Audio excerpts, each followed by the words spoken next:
Al-Fatihah. Bismillahirrahmanirrahim. Alhamdulillahirabbil alamin arrahmanir rahim maliki yaumiddin. Iyyaka na'budu wa iyyaka nasta'in ihdinas siratal mustaqim siratal ladzina an'amta 'alaihim ghairil maghdubi 'alaihim waladdallin amin. Maulaya sholli wa sallim daiman abada alal habibika khairi khalqi kulli huwal habibul ladzi turja syafa'atu li kulli awlin minal wali muqtahami ya Rabbi bil Mustafa baligh maqasidana waghfir lana ma madaya wasi'al karami. Bismillahirrahmanirrahim. Babus sudasi, bab yang ke-6.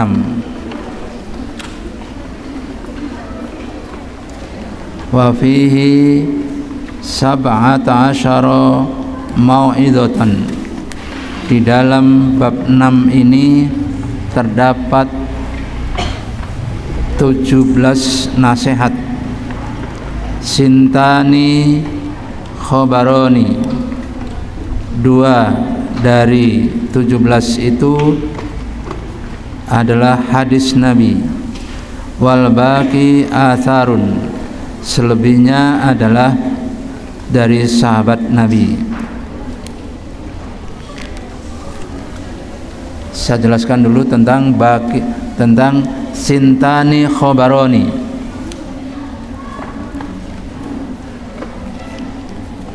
Hadis Nabi itu bisa disebut khobar. Hadis Nabi bisa disebut khobar. Kalau sunnah Nabi tidak bisa. Karena apa? Sunnah Nabi adalah kebiasaan Nabi, rutin Nabi melakukannya. Jadi sunnah Nabi khusus untuk sesuatu yang kanjeng Nabi rutin melakukannya. Seperti halnya sholat rawatib, sholat yang mengikuti sholat fardu, itu namanya sunnah Nabi. Rawatib apa saja? Zuhur, qobliyah, ba'diyah, asar, qobliyah, maghrib, ba'diyah, isya, ba'diyah, subuh, qobliyah. Nah itu. Barang siapa yang rajin menunaikan qobliyah ba'diyah tadi, berarti dia mencintai Rasulullah SAW. Kalau tidak diragukan cintanya. Siapa di antara kalian yang rutin melakukan qobliyah dan ba'diyah?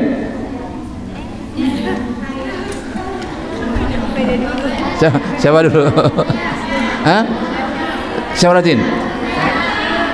Tidak banyak kan saya ngene. Itu berarti kalian cintamu kepada Nabi dicurigai. Iki tenanan ndak mencintaiku. Oleh karena itu nanti di akhirat itu barangkali cuma 3 jam. Seluruh dunia 3 jam. Kanjeng Nabi misahkan itu. Siapa? Apa sebabnya? Orang yang benar-benar mencintai kanjeng Nabi, yang selalu melakukan sunnah Nabi, itu terpisah sendiri. Ashabul yamin, ma ashabul yamin. Nah, dalam surat Al-Waqiah itu otomatis itu. Meskipun kalian akrab seperti ini, kalau satunya rajin sholat jamaah, sholat ba'diyah dan qobliyah, yang satunya langsung ke kanan, yang satunya ke kiri. Kemana ke kiri?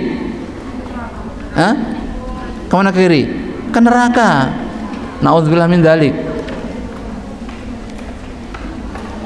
Tapi kalau sekian ini adalah semuanya rajin semuanya, kanan semuanya.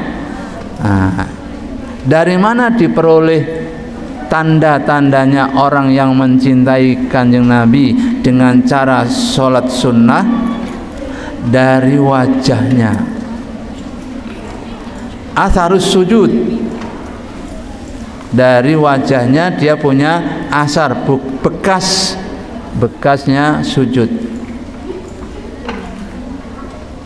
Kalau kalian tidak punya bekas sujud sholat qobliyah dan ba'diyah, jangan harap kalian akan ashabul yamin.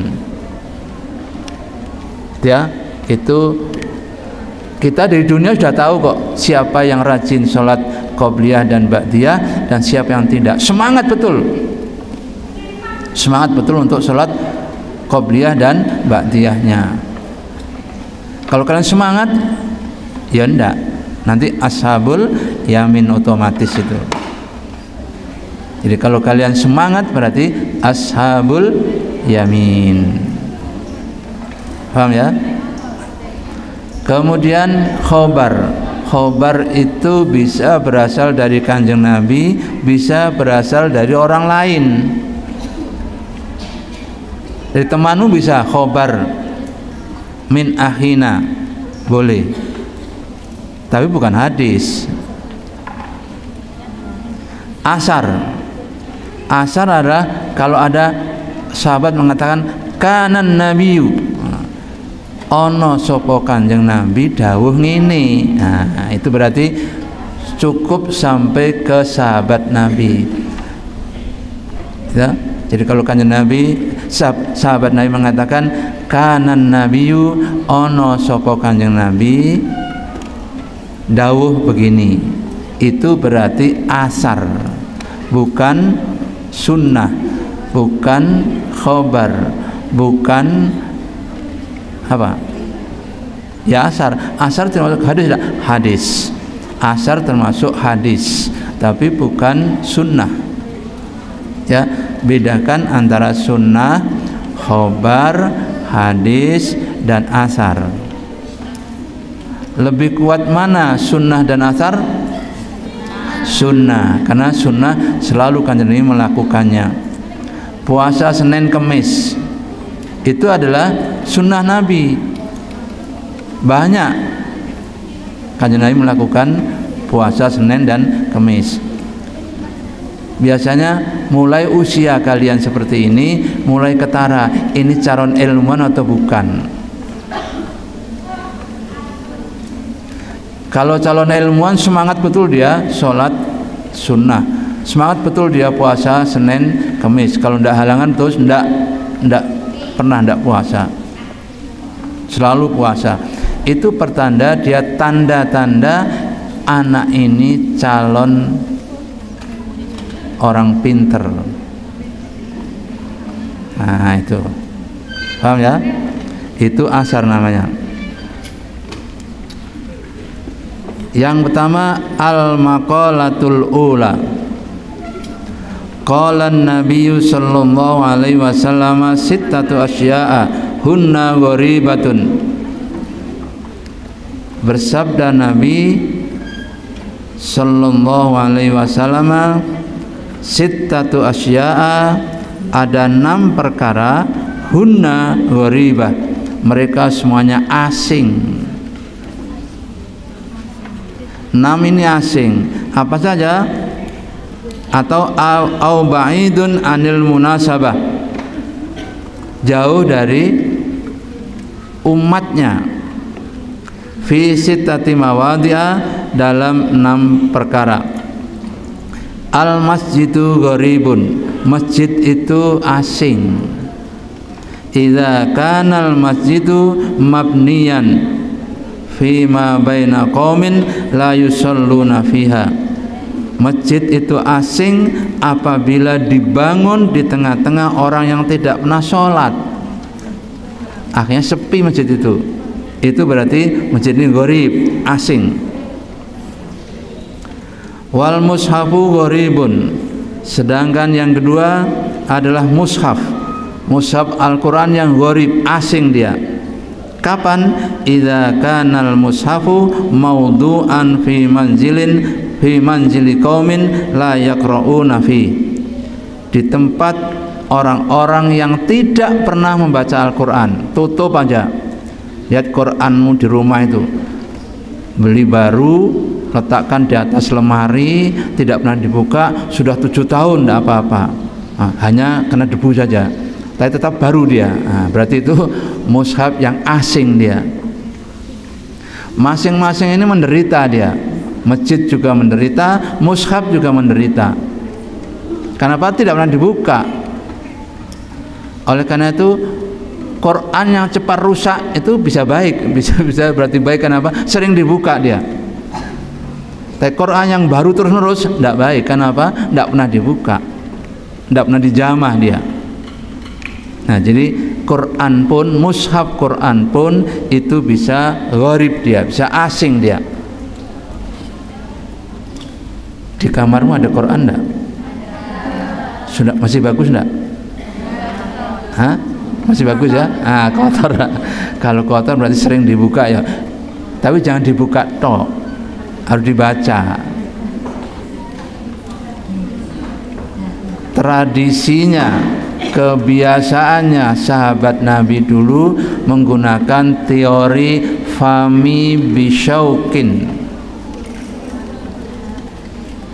Fa Fatihah sampai Al-Maidah, fa Fatihah, mim Maidah, ya Bani Israel, ya Bani Israel. Kemudian B,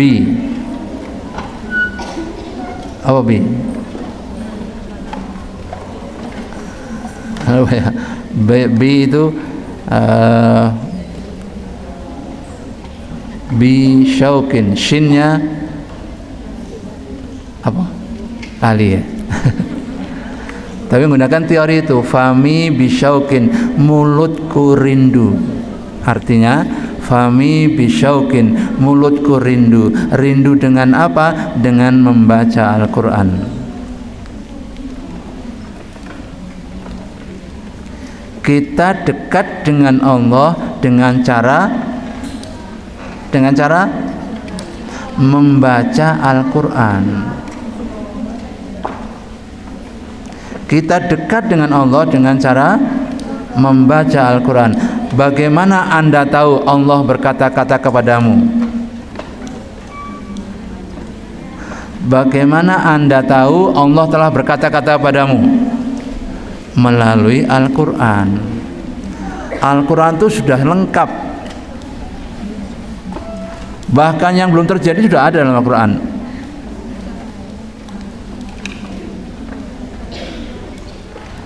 Bisa terjadi begini, kalau ada bencana tanggal berapa, lihat tanggalnya, nomor suratnya, kemudian jam berapa, nomor ayatnya, kamu lihat, itu bisa bersama, bisa persis itu. Ketika di Aceh dulu ada tsunami besar, kemudian di Jambi ada tsunami kecil, kemudian di Lampung ada apa? Ditelan bumi itu? Hah? Bukan gempa, ditelan bumi. Seperti siapa? Umatnya Nabi Musa? Korun. Korun itu kan ditelan oleh vaksinasi, ditelan oleh bumi, namanya vaksinasi, ditelan oleh bumi. Jadi bumi pun menenggelamkan, tidak hanya lautan yang menenggelamkan, bumi pun menenggelamkan, namanya vaksinasi. Nah, jadi tidak hanya laut yang menenggelamkan, tapi bumi saja itu menenggelamkan. Bagaimana caranya? Ini ya, ini bumi datar. Ini di sini ada desa-desa. Saya lihat di Lampung itu, desa-desa gini. Kemudian ini ya, ini nangkup gini, seret. Kemana desanya tadi? Hilang. Namanya ditelan bumi, namanya vaksinasi. Itu cara Allah menenggelamkan manusia di bumi. Jadi jangan harap bahwa Allah menjanjikan pernah terjadi. Pernah terjadi bumi menenggelamkan umat manusia. Di Lampung itu ada 7 kali 2 14 desa. 14 desa ditelan oleh bumi. Habis tidak bisa. Yakin tadi. Di atas sini 7, sini 7. Tiba-tiba nangkep ceret. Habislah. Ya anda ketahuan sudah, hilang itu aja.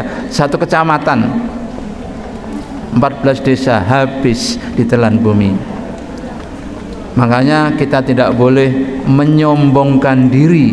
Sebab kalau menyombongkan diri, Allah bisa menenggelamkan di bumi. Tidak hanya di laut tenggelam itu, di bumi pun tenggelam. Namanya vaksinasi.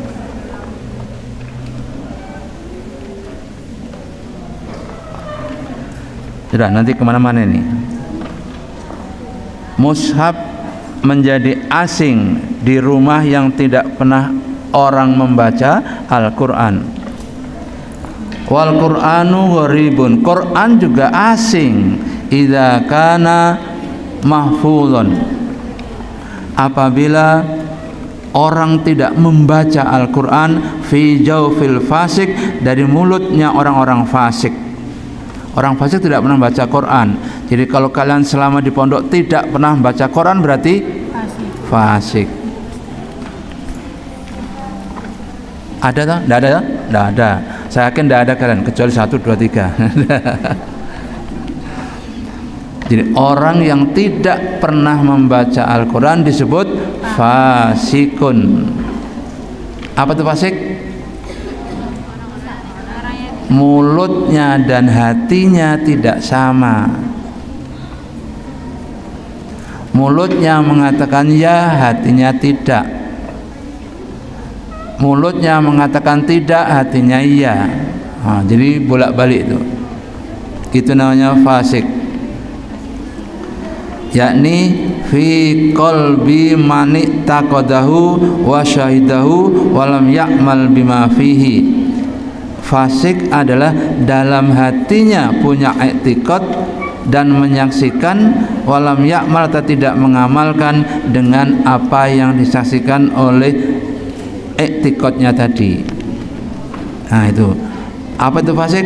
Ai qalbi man taqadahu wa syahidahu wa lam ya'mal bima fihi. Itu namanya fasik. Wal mar'atul muslimatu sholihatun. Wanita yang muslimah dan soleh juga asing dia. Al muti'atun lillahi wal rasulihi al muhsinatu lil umuri. Taat kepada Allah dan Rasulnya. Wal muhsinatu lil umur, dan berbuat baik semua pekerjaannya. Itu namanya muslimah yang solehah. Apa ciri muslimah solehah? Taat kepada Allah dan Rasul, berbuat baik dalam semua perkara. Cirinya ada 3 ya. Cirinya wanita yang muslimah ada 3, yakni taat kepada Allah. Gimana cara taat kepada Allah? Apa yang diperintahkan dilakukan, apa yang dilarang tidak dilakukan. Itu namanya taat kepada Allah. Tapi ingat bahwa semua perintah Allah adalah semampu kita. Ingat ya, semampu kita, tidak dipaksa. Allah tidak maksakan, semampu kita. Tetapi kalau larangan itu harus. Kalau larangan harus dihindari betul. Tapi kalau perintah dalam perbuatan semampu kita. Kalau larangan harus sama sekali jangan. Itu namanya takut atau taat kepada Allah Subhanahu wa taala. Bagaimana taat kepada Rasul? Selalu menghidupkan sunnah Rasul. Itu berarti taat kepada Rasul adalah selalu menghidupkan sunnah Rasul. Bagaimana muhsinatul lil umur, berbuat baik semua perkara? Berbuat baik semua perkara adalah semampu dia, semampunya. Berbuat baik itu semampunya, tidak dipaksa. Tapi kalau meninggalkan harus, ya, itu ciri perintah Allah. Perintah Allah itu kalau kita mampu kita lakukan, kalau tidak apa-apa. Tapi kalau larangan Allah sama sekali harus kita tinggalkan. Nah, itu kalau larangan Allah, ya. Itu ciri perintah Allah. Ciri perintah Allah gimana? Kita melakukan semampu kita dan meninggalkan larangan sama sekali meninggalkannya. Tidak boleh ada tawar-menawar.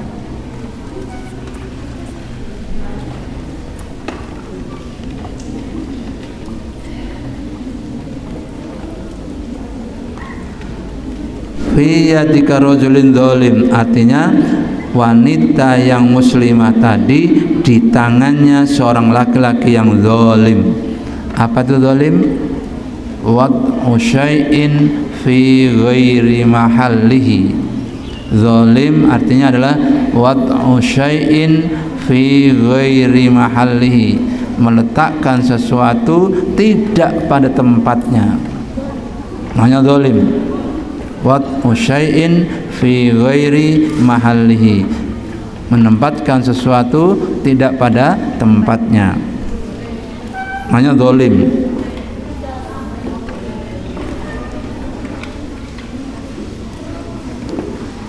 Yaitu idza kanat fi ismati zaujin mujawizin anil haqqi ilal batil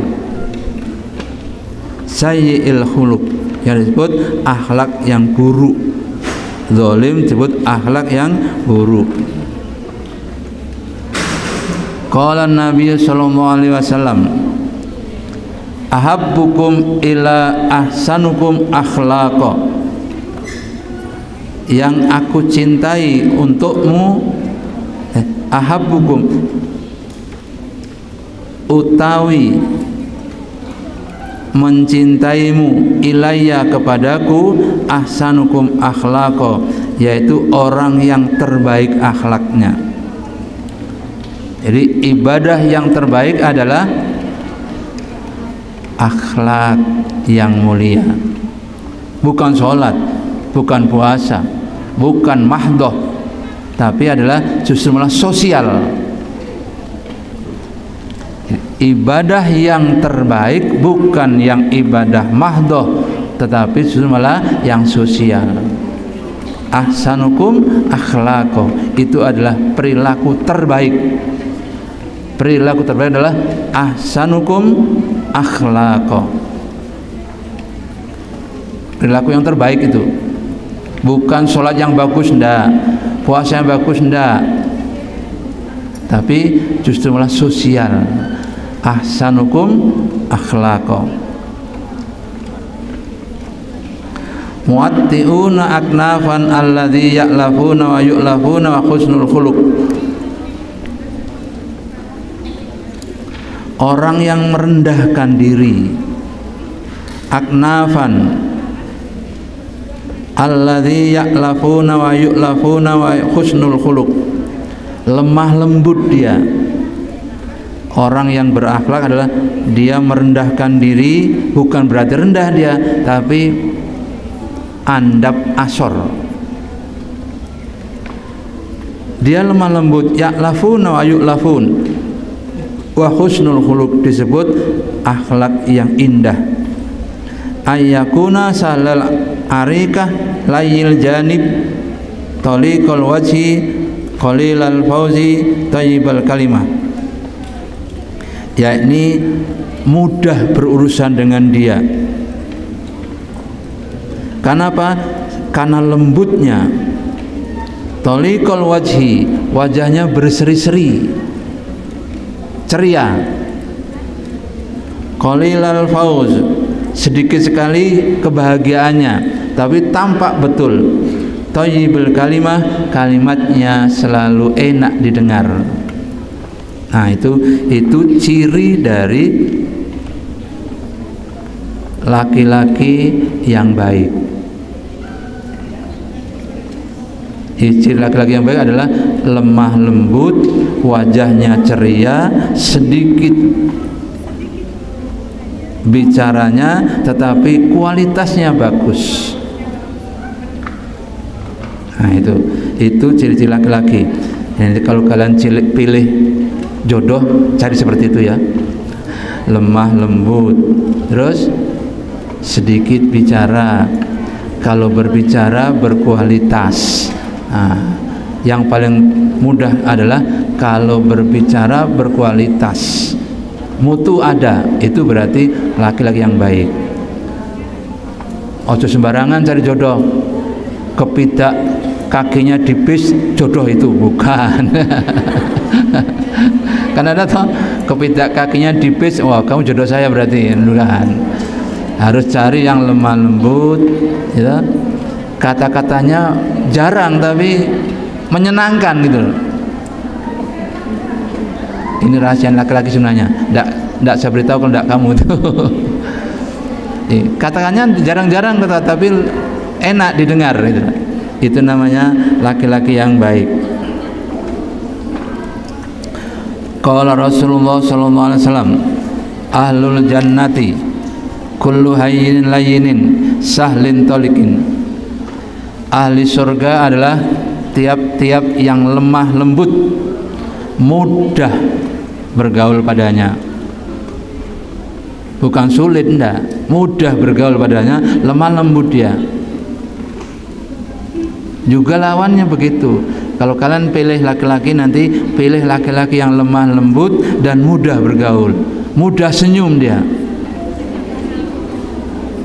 Tapi bukan senyum sendiri loh ya. Nah, senyum kan berarti gila dia. Mudah bersenyum, mudah tersenyum ya. Itu adalah ciri-ciri laki-laki yang baik. Warrajulu muslimun sholihun gharibun fi yadil imratin radiyah. Jangan nama radiyah kamu. Orang laki-laki muslim yang soleh itu asing di tangan wanita-wanita yang asor, rendahan.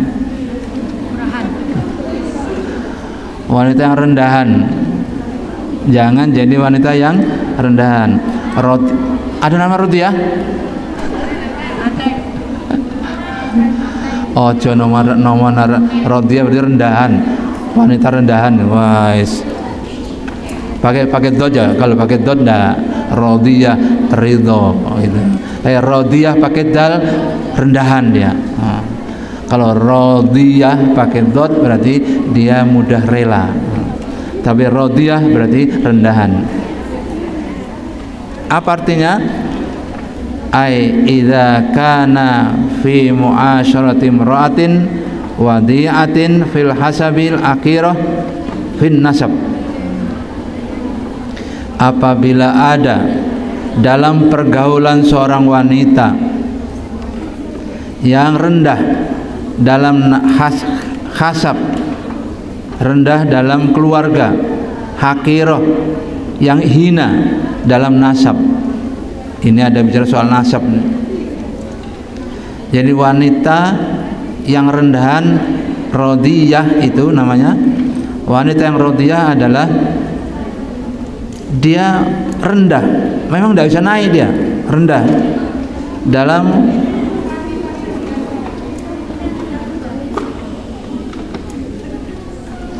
dalam kedudukannya, rendah dia, tidak bisa naik.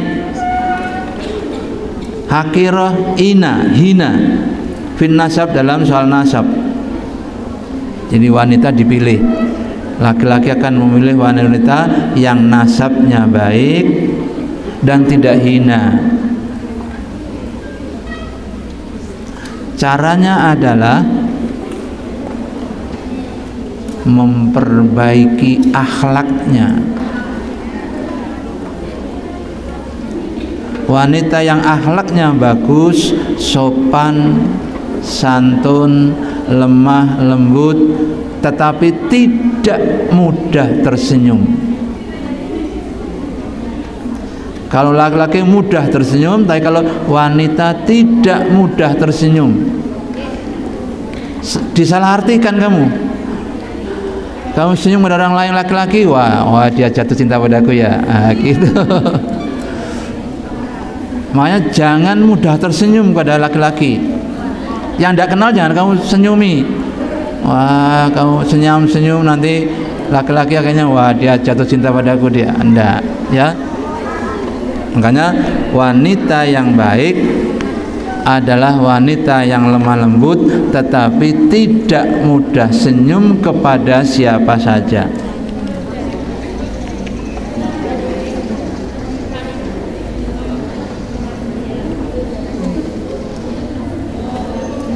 Sayyiatil khuluq atau akhlaknya jelek. Qala ba'dul ulama, ba'dul bulagha, ya. Qala ba'dul bulagha al hasanul khuluq man nafsu fi rahatin wan nasu minhu fi salamatin wa sayyi'ul khuluq an nasu minhu fi bala'in wa huwa fi nafsi fi ana'in. Sebagian ulama mengatakan ahsanul khuluq, orang yang paling baik akhlaknya adalah man nafsu fi rahatin nasu, orang yang membuat orang lain, wanita yang buat orang lain merasa santai, wa fi salamatin, dan selamat. Sedangkan wanita yang buruk khuluknya annasu minhu fi bala'in, dia selalu mendatangkan bala, wa nafsi fi ana'in, dalam dirinya dia adalah ngalem fi ana'in, ngalem. Kok jelek ya ngalemnya? Wanita tidak boleh ngalem pada orang, elek itu ternyata. Fi min nafsi fi ana'in, itu elek ternyata, ngalem. Ya biasa-biasa, tapi jangan, mungkin ada kaitannya dengan mau tersenyum pada siapa saja dia. Wal alimu gharibun, orang alim itu asing. Idza kana mukiman, tatkala orang alim tadi tempat tinggal, baina qaumin, di antara kaum, la yastami'una ilaihi, yang tidak pernah mendengarkan kata-katanya. Itulah kalian bisa lihat sekarang ini orang alim tidak mau kembali ke desanya. Perhatikan baik, orang alim tidak mau kembali ke desanya. Rata-rata kalau kembali ke desa tidak dihargai dia. Orang alim butuh penghargaan. Jadi kembali desanya dia tidak akan dihargai oleh orang desa itu. Dianggap sama dulu, tidak. Dianggap sama dengan dulu-dulu tuh, tidak. Padahal dia sebenarnya lebih alim, sekarang lebih dapat dinilai. Oleh karena itu rata-rata orang alim pergi ke kota dia. Kenapa? Di kota kan tidak banyak bergaul dengan orang lain. Pulang kantor langsung ke rumah, ketemu dengan anak istrinya, guyon dengan anak istrinya, wis itu toh. Nanti ke kantor lagi, dihormati oleh anak buahnya di kantor. Pulang kepada keluarganya lagi, anak-anak lagi, itu aja. Jadi orang yang alim tidak akan kembali ke, makanya kata Imam Syafi'i, safir tajid iwadon safir tajid iwadon amman tufari'uhu. Pergilah kalian semua wahai laki-laki yang pinter-pinter, akan kamu jumpai penggantinya dari orang-orang yang mengenalmu. Safir tajid iwadon amman tufari'uhu. Itu kata Imam Syafi'i. Hai orang pinter, makanya Imam Syafi'i lahir di Mekah. Tidak di Mekah tapi langsung ke Madinah. Madinah langsung ke Irak. Irak langsung ke Mesir, pindah-pindah. Jadi Imam Syafi'i itu terkenalnya di Irak. Setelah terkenal begitu rupa, ada kasus orang yang tidak mengakui Al-Quran sebagai makhluk, akhirnya pindah ke Mesir. Nah, itu Imam Syafi'i. Yang selamat Imam Syafi'i, yang lain tidak selamat itu. Imam-imam yang lain tidak selamat. Kenapa? Tidak mau mengakui bahwa Al-Quran adalah makhluk. Akhirnya dibunuh oleh Mu'tazilah di Irak. Nah, dibunuhnya. Orang dulu paling mudah membunuh orang itu. Orang alim-alim dibunuhi kalau tidak mengakui, tidak sesuai dengan alam pikiran dia. Nah, itu orang mungkin orang sana ya, orang Arab sana paling mudah membunuh orang lain. Kita lihat saja sekarang yang bernasab apa namanya, Habib itu kan paling mudah sekali merendahkan orang lain. Ketika Allahumma shalli ala sayyidina Muhammad, kata Habib, Muhammad itu siapa? Dia mengalir dalam diriku. Wah, itu tidak karuan. Itu kakek saya itu, bukan kakek Anda. Wah, itu merendahkan betul orang kita. Ya, itu. Atau muqaddam. Muqaddam itu kakek nenek dia. Itu bisa Isra Mi'raj kepada Allah 70 kali dalam sehari semalam. Kanjeng Nabi pisan tok itu. Kanjeng Nabi sekali, tapi Al-Muqaddam bisa 70 kali. Wah, itu tidak karuan. Itu akhirnya sekarang dirungkatkan oleh siapa? Imaduddin dari Banten itu. Ya, itu kan orang alim. Jadi kalian akan hormati, lihat dulu dia alim enggak. Kalau alim hormatilah. Kalau enggak jangan. Akan sesat Anda. Ya. Habib juga ada yang alim. Tidak semua Habib juga yang alim. Yang alim kalian hormati kealimannya.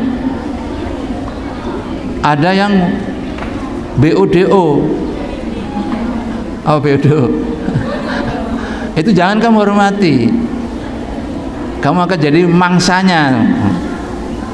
Akan jadi mangsanya kan? Ya. Itu.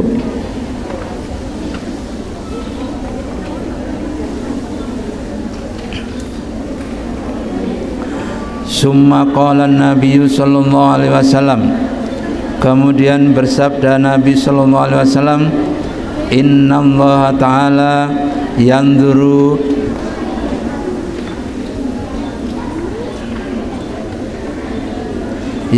ilaihim yaumal qiyamati nadhar rahmati wa yahtamilu ayyarji'a dhamiru ilal madhkurina awalan qaumul ladzina lam yusalluna fi dzalikal masjid walam yaqra'u fi dzalikal mushaf wal khariju an amrillah wa sayyul khuluq minar rajuli wal mar'ati walam yattabi kalamil alim. Itu ada 6 yang sudah selesai sini. sesungguhnya Allah Ta'ala tidak melihat kepada mereka yang khuluq, yang akhlaknya jelek tadi, yaitu haula'il qaum, yaitu kaum-kaum alladzina yus'una, orang yang alladzina la yus'una ilal kalami, meremehkan kalam, yaumal kiamati, pada hari kiamat, nadhirur rahmati, dengan penglihatan kasih sayang, wayah tamilu ayyarji'a dhamir, dan kembali dan mengandung ayyarji'a dhamir, kembali kepada dhamir, ilal madhkurina, kepada yang tersebutkan awalan yang pertama, wa humul ladzina, dan mereka adalah lam yusalluna fil dzalikal masjid, tidak sholat dalam masjid, oleh karena itu masjidnya menjadi gharib, walam yaqra'u fi dzalikal mushaf, dan tidak membaca Al-Qur'an, oleh karena itu mushaf Quran gharib, wal khariju ala amrillahi syai', dan keluar dari perkaranya Allah, wasai'u, dan elek al-khuluq, akhlaknya, minar rajuli, dari laki-laki, wal mar'ati, dari perempuan, walam yattabi kalamal alim, dan tidak mengikuti apa yang dikatakan oleh orang-orang alim. Nah itu ya, jadi ada 6 perkara yang menjadi asing di tempat 6 yang asing.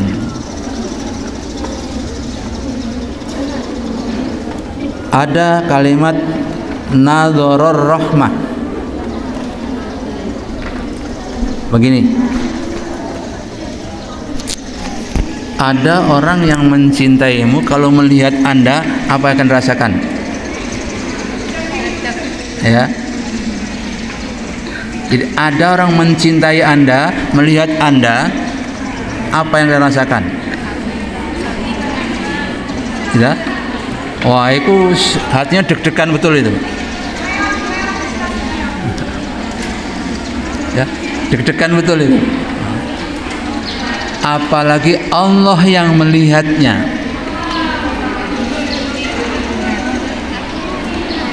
Kalau Allah melihat dengan rasa kasih sayang, wah, rasanya cos ke dalam hati, dingin, nyaman.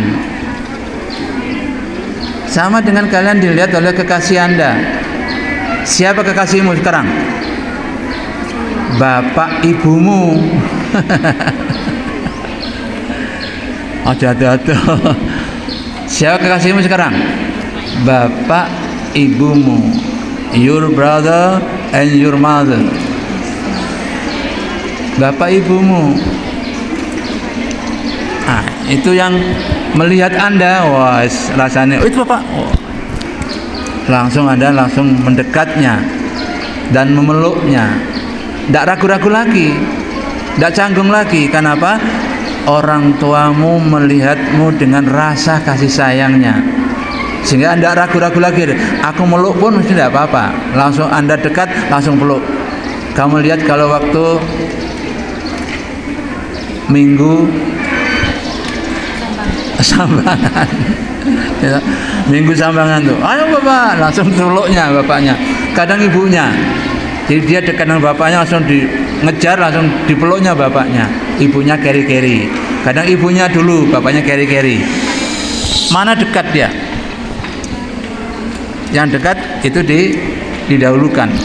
Nah itu contoh dari nadhurur rahmah, penglihatan kasih sayang. Allah juga begitu. Sekarang saya tanya, kapan Anda bisa melihat Allah?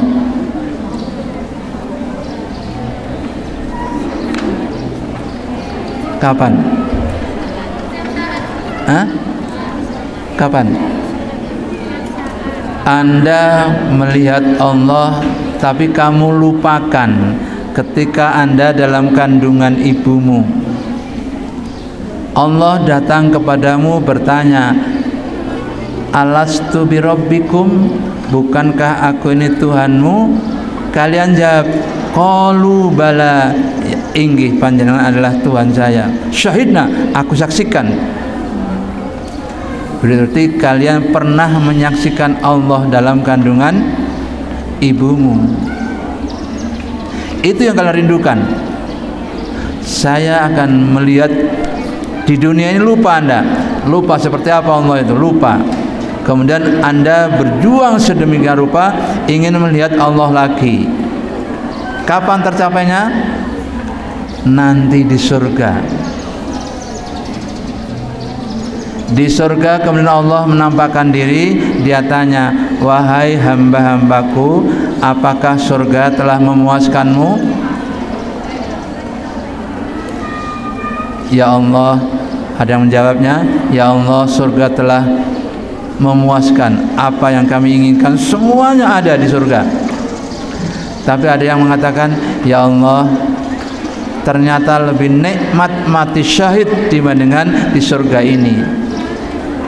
Kembalikan aku ke dunia, aku akan mati syahid yang kedua kali. Mati syahid adalah paling nikmat. Itu kenikmatannya adalah yang luar biasa. Lihat waktu perang Uhud, ada sahabat Nabi namanya Tolhah. Tolhah ini pemegang panji-panji, benderanya Islam.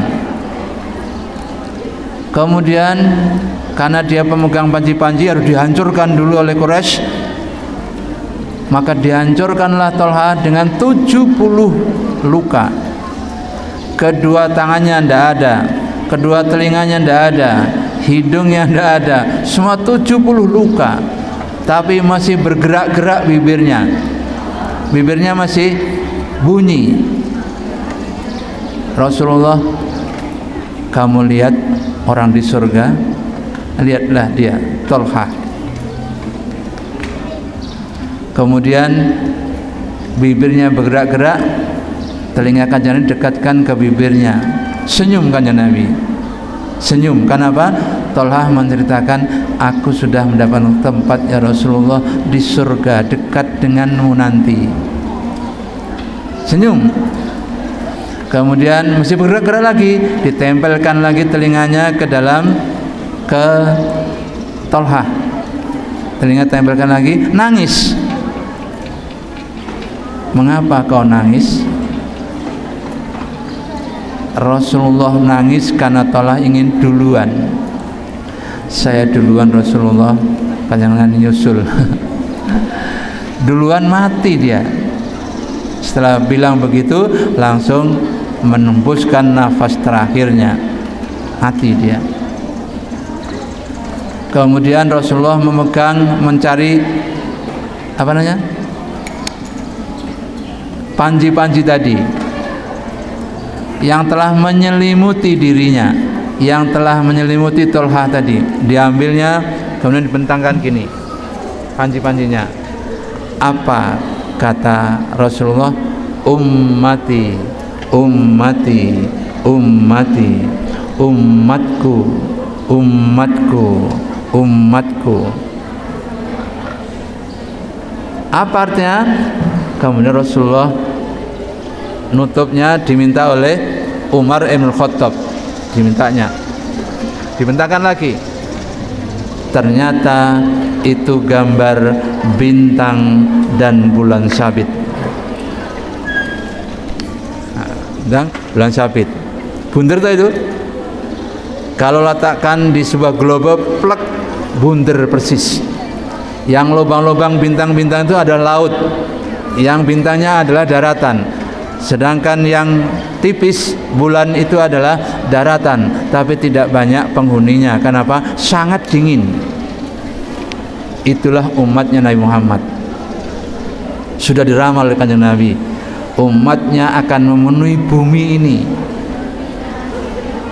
Umat Nabi Muhammad akan memenuhi bumi ini, yakni seluas bintang dan bulan sabit. Seperti ini, hanya ada bintangnya dalamnya.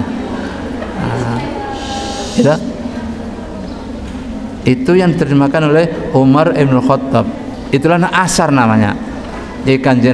Umar bin Khattab menerjemahkan apa yang dikatakan Rasulullah, ummati, ummati, ummati, umatku, umatku, umatku. Dibentangkan lagi oleh Umar bin Khattab, oh ternyata Islam akan memenuhi jagat raya ini.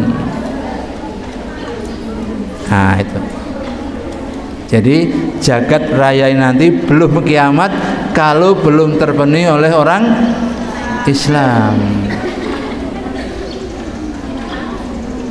Sekarang mana yang tidak terjamah oleh orang Islam? Yang paling aneh adalah setiap individu wajib berdakwah. Tidak ada agama seperti tidak ada.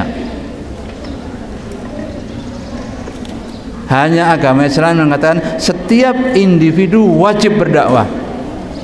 Tidak ada agama lain, tidak ada seperti itu. Hanya pemuka-pemuka agama yang berdakwah. Dakwahnya pun ngenyek. Contoh orang ngenyek. Surat Al-Isra apa? Yusabbihu lillahi ma apa? Al-Isra ayat 1. Al-Isra. Subhanalladzi asra bi'abdihi lailam minal masjidil haram ilal masjidil aqsa. Oh itu dinyek habis-habisan oleh pemuka-pemuka agama lain. Itu jelas bukan ciptaan Tuhan, itu karangan. Waktu itu kan Mekah belum namanya masjid, berhala sih banyak sekali. Sinagog namanya. Itu bukan masjid, tapi Allah kok mengatakan masjid, berarti ayat itu palsu. Wah itu ginyek. Ayat itu palsu. Kenapa? Dari mana Muhammad tahu kalau itu adalah masjid? Sinagog itu. Sinagog adalah tempat ibadah orang yang isinya arca-arca. Itu namanya sinagog. Bukan masjid itu. Itu berarti karangannya keliru. Itu dinyek. Umat kita menjawabnya, itu pertanda bahwa akan terjadi sinagog itu menjadi masjid. Allah sudah tahu berarti yang akan datang ini jadi masjid ini. Sampai sekarang toh? Sekarang benar-benar menjadi masjid. Baik Masjidil Haram maupun Masjidil Aqsa. Untuk rebutan macam-macam, tetap saja tetap menjadi masjid. Nah, akhirnya Masjidil Haram, akhirnya Masjidil Aqsa. Itu akan datang nih, sesuatu yang akan datang, tapi Allah sudah mengatakan firman-Nya. Itu bukan salah, tapi Allah sudah tahu bahwa akan terjadi masjid, yakni di sinagog itu, dan akan jadi masjid, yaitu sinagog di Palestina. Nah, sekarang sudah di masjid semuanya. Nah, ya, itu artinya Allah berfirman saat ini, tapi untuk yang akan datang.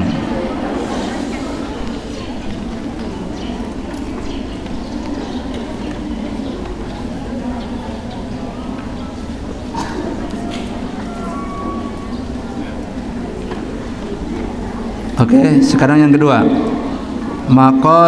Maqalatus saniyatu. Maqalah yang kedua. Jadi tadi adalah maqalah yang pertama. Qala Nabiyyu sallallahu alaihi wasallam. Kamu kok medit sekali deh. Qala Nabiyyu sallallahu alaihi wasallam. Jawab, itu berarti tidak medit. Qala Nabi sallallahu alaihi wasallam. Bagus ya. Itu tidak medit berarti.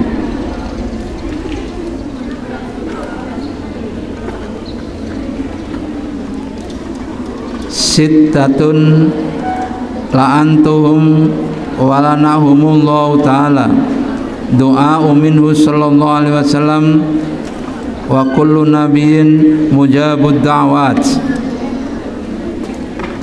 Qala Nabi sallallahu alaihi wasallam, ada 6 dari manusia, kelompok manusia, la'antuhum akan dilaknat mereka, wala'anahumullahu ta'ala dan melaknat sapa Allah ta'ala.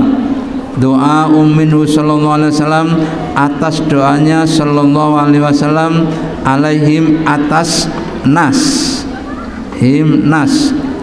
Wa kullu nabiyyin mujabud da'wat, dan tiap-tiap nabi punya doa yang mustajab. Kemudian doa ini diwariskan kepada kita. Kita umat Islam juga punya doa yang mustajab di tempat dan waktu yang sama.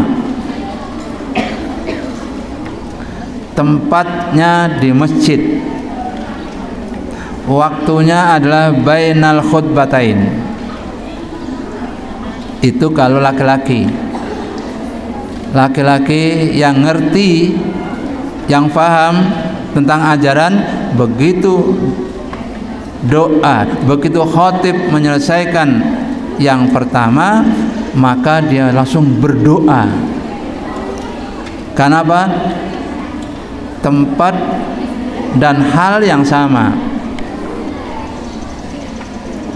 Jadi tempatnya masjid, ada tempat yang dikabulkan, dan keadaan yang sama bainal khutbatain, di antara 2 khutbah. Itu kalau laki-laki. Ada yang untuk perempuan. Di mana? Tempat dan kondisi yang mustajabah di mana? Ingat baik-baik, dengarkan baik ya. Doa seorang ibu jauh lebih mustajab daripada doanya ayah. Doa seorang ibu jauh lebih mustajab dari doanya ayah. Apalagi doanya di tempat yang mustajabah, dalam keadaan yang mustajabah. Contohnya di Arafah. Di Arafah itu adalah ya hari itu aja, malam itu aja. Habis zuhur sampai malam itu tok. Selebihnya enggak mustajab lagi. Meskipun di bukit-bukit, di gunung-gunung yang terjal itu mustajabah doanya. Oleh karena itu, kalau kalian nanti suatu ketika bisa ke Arafah, ya, doalah di sana. Apa yang kalian doakan, panjatkan, insya Allah Allah mengabulkannya. Karena tempat dan keadaan yang mustajabah. Ya. Yang ketiga, tadi yang pertama adalah ketika khutbah, yang kedua di Arafah, yang ketiga ketika hujan turun, berdoalah apa yang kalian inginkan. Itu tempatnya mustajab, waktunya juga mustajab. Waktu hujan, ya, ketika waktu hujan jangankan bengok-bengok, malah doa anda mustajabah. Ya Allah, jadikan aku bunyai. Bisa tak? Bisa. Jadikan ya Allah saya bunyai. Ya. Tiba-tiba nanti kalian pulang baru kelas 3 aliyah, tiba-tiba pulang ditaksir oleh Gus. Nah, kan bunyai berarti.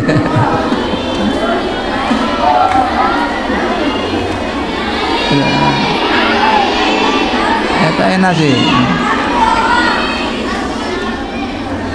Apa yang kamu aminkan tadi? Ya tak?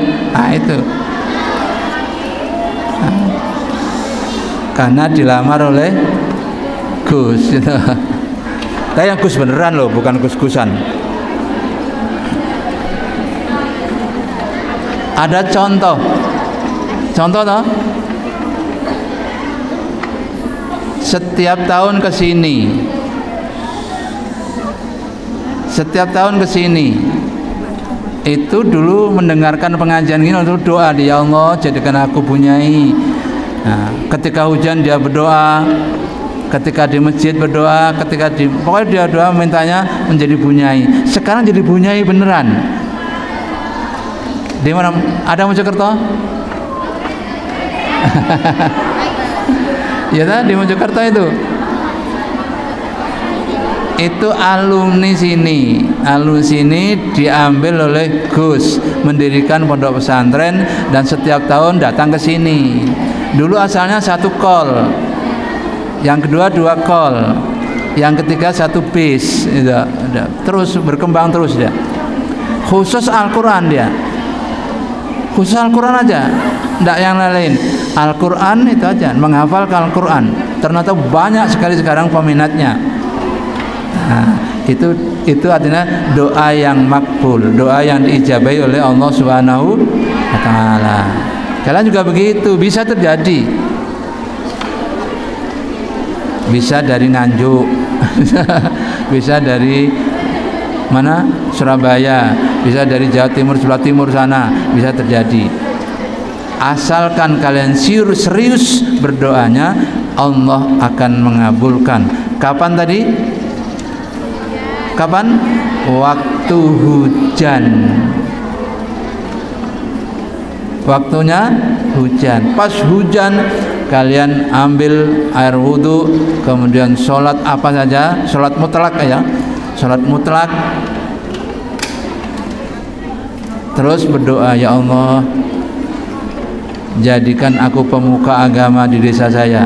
Nah, ya Allah jadikan aku bunyai nanti. Nah, ya, itu akan dikabulkan Allah kalau waktu pas hujan.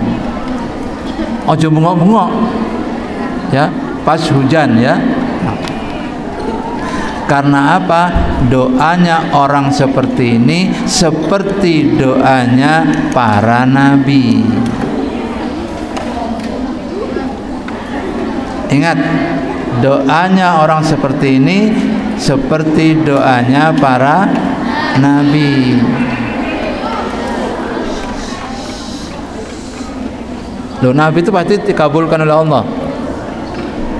Contohnya banyak sekali.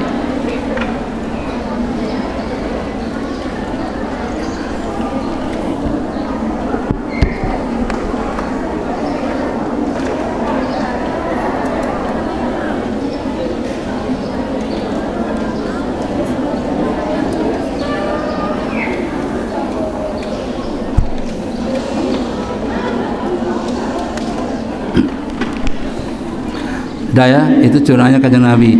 Kullu nabiyyin mujabud da'wat. Setiap nabi doanya mustajabah. Wa fil jami'is shaghir mujabun. Walaupun dalam keluarga kecil akan istijabah.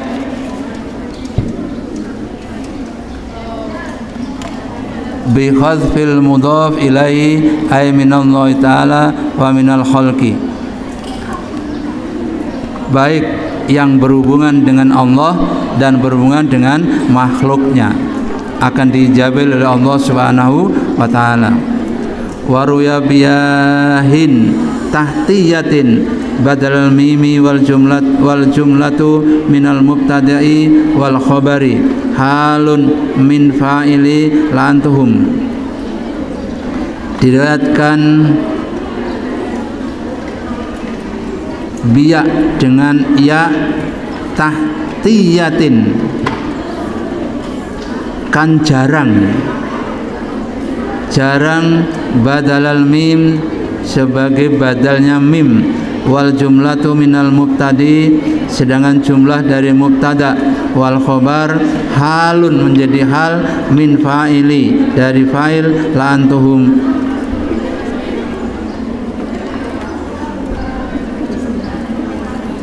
Lihat bukanya nanti ya. Bukannya nanti itu.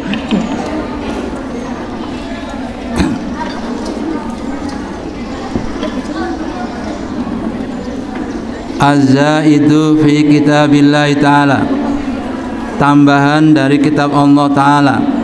Aiman yudhilu fihi, orang yang masuk ke dalam kitab ma laysa minhu, dan tidak ada dari apa itu sesuatu, wa yu'awiluhu bima la yasihhu, sesuatu yang tidak sah.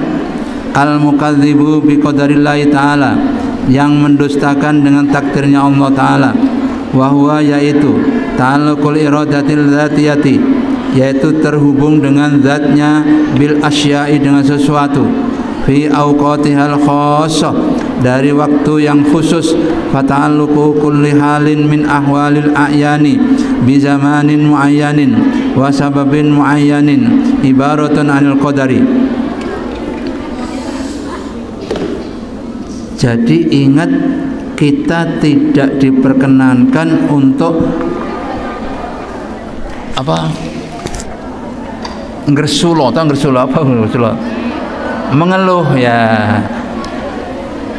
Terima saja takdirnya Allah.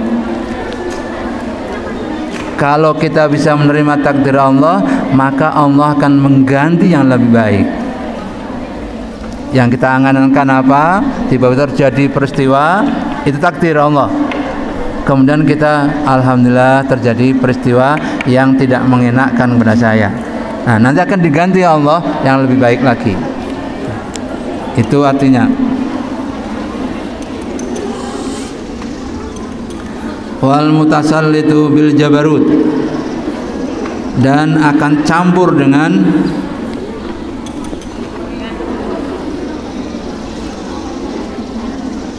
bil jabarut, kelawan sambung, bi fathil ba'i, dengan fathil ba, ayal kibri, bil kibri, yaitu sombong, wal kohri, kuasa, wa yu'izu, lan mulia, bidzalika, demikian, man adallallahu ta'ala, dari apa yang terdapat pada Allah Ta'ala. Wahum ahlul batil, mereka adalah ahlul batil. Wa idullu man a'azallahu, dan rendah dari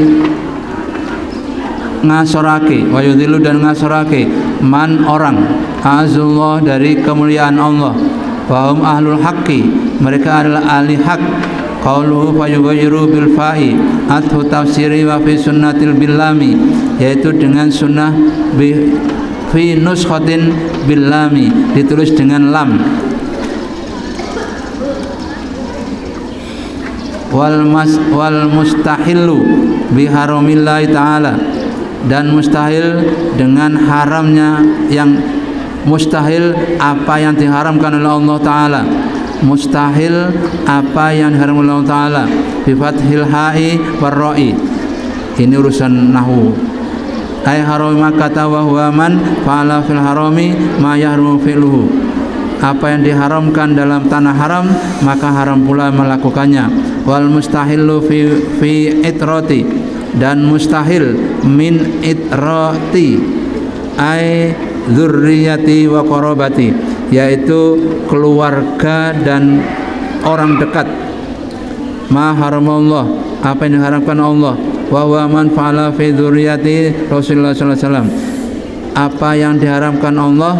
Wa huwa man, orang, fa'ala fi dzurriyyati Rasulullah sallallahu alaihi wasallam, juga diharamkan kepada dzurriyyah Rasulullah sallallahu alaihi wasallam. Apa yang diharamkan dari dzurriyyah Rasulullah? Soal ekonomi lah.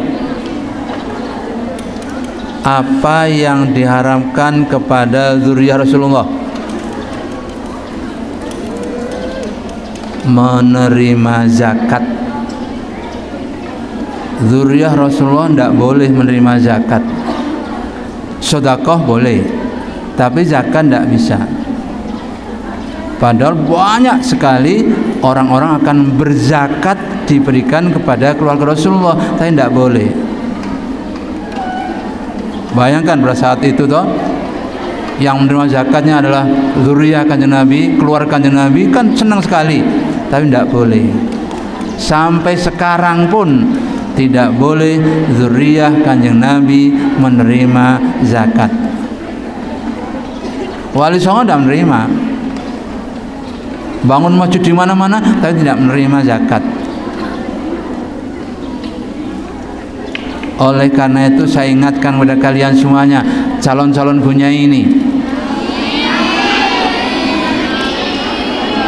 ingat ya, nanti kalau ada orang zakat disumbangkan ke pondok pesantrenmu untuk bangun masjid, ojo gelem.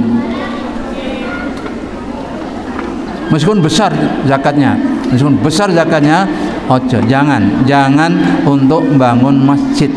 Masjidnya jadi penghuninya ndak ada, gharib.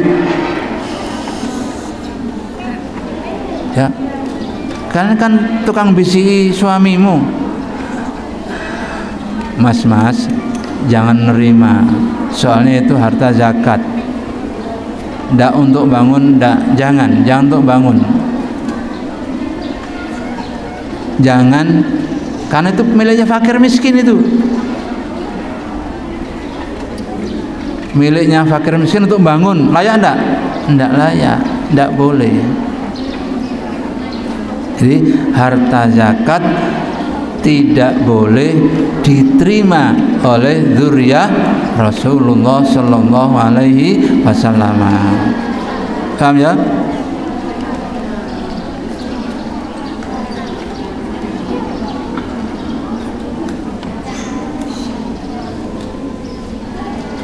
Ma yahrumu filhu minal ma'asi wal madzalim, apa yang diharapkan dalam melakukan sesuatu dan maksiat kepada orang-orang zalim. Wattariku li sunnati, tinggalkan dari sunnatku. Rasulullah tidak menerima zakat karena apa? Karena zakat adalah harta yang kotor, tidak bisa. Hartanya ndak bersih. Kalau sedekah kan karena sedekah keikhlasan hati. Sedangkan zakat kan paksaan. Dipaksa oleh Allah baru mengeluarkan zakat. Makanya kalau kalian bangun masjid, ya, dengarkan baik. Kalau kalian membangun masjid, jangan dicampuri dengan harta zakat. Apalagi zakat fitrah, wais, ojo. Itu haknya fakir dan miskin. Bagikan habis saja, habiskan untuk fakir dan miskin. Jangan untuk bangun. Ada sebuah musola menyisakan 3 kuintal beras. Untuk apa? Untuk menyelesaikan bangunan musola. Saya katakan tidak boleh itu. Loh, ini kan mumpung, ya mumpung, tapi tidak boleh. Islam tidak memperbolehkan harta zakat untuk membangun musola. Apa masjid tidak boleh. Nah, itu. Akhirnya justru gimana caranya? Kembalikan kepada fakir miskin. Itu miliknya fakir miskin. Kembalikan saja. Nah, terus dibagikanlah kepada fakir miskin kembali. Wis terlanjur. Wis terlanjur ini sudah jadi. Makanya yang terlanjur bongkar saja. Tidak bisa, sudah bagus jadinya. Akibatnya adalah sampai hari ini tidak ada penghuninya, dihuni oleh setan, jin tok wis ndel bolong. Dihuni oleh makhluk halus. Bawahnya pakai, di atasnya ditingkat. Ditingkat itu adalah dibangun dari harta zakat tadi. Akhirnya sampai sekarang tidak ada penghuninya di tingkat itu. Apa siapa penghuninya? Ada, tapi makhluk halus.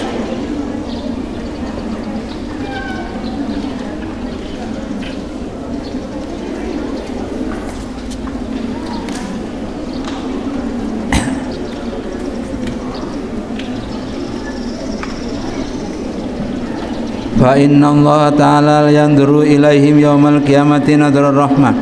Sesungguhnya Allah Ta'ala tidak melihat kepada mereka yang menyelewengkan zakat yaumal qiyamati pada hari kiamat nadhar rahmah, kepada pandangan yang penuh kasih sayang. Ruya hadzal hadis at-Tirmidzi wal Hakim an Aisyata wal Hakimu an Ali. Ini hadis diriwayatkan oleh Hakim dari Aisyah, Al Hakim an Ali dari Ali. Itu yang kedua, makalah yang kedua. Apa intinya tadi makalah yang kedua? Yang terakhir adalah jangan gunakan harta zakat, atau dzurriyyah Nabi tidak boleh menggunakan harta zakat. Yang pertama tadi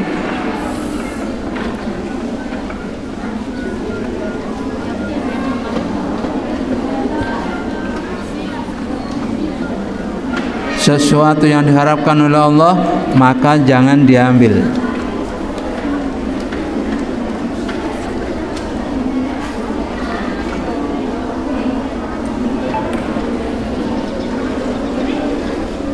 Orang yang dilaknat oleh Allah Ta'ala maka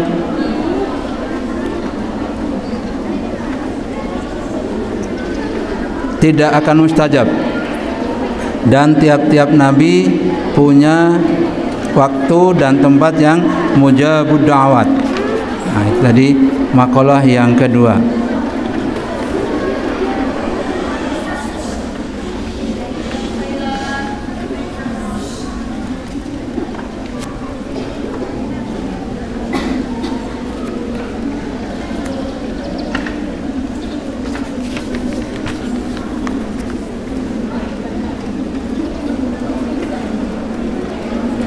Wal maqalatus salisatu, makalah yang ketiga.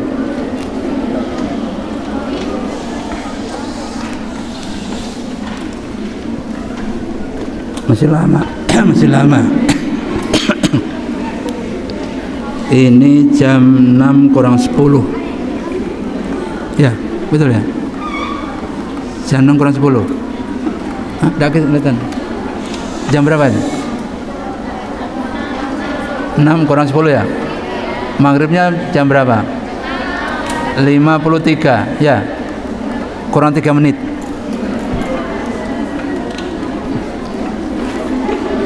Ya, kurang 3 menit ah.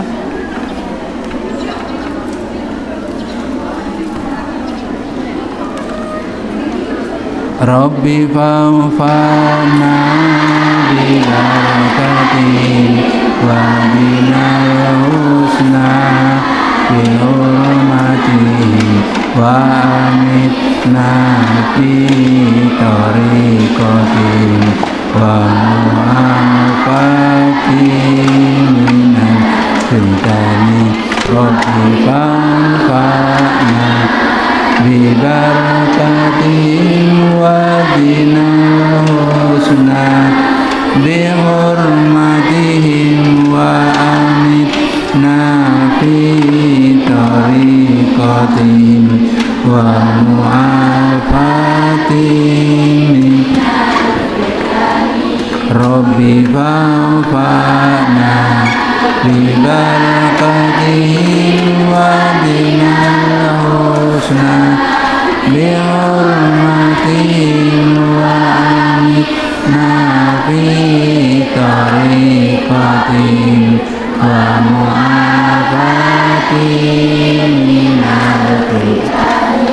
Allahumma inni istauda'tuka ma qara'tu fardudhu ilayya inda hajati ilayhi birahmatika ya arhamar rahimin. Mudah-mudahan bermanfaat. Assalamualaikum warahmatullahi wabarakatuh.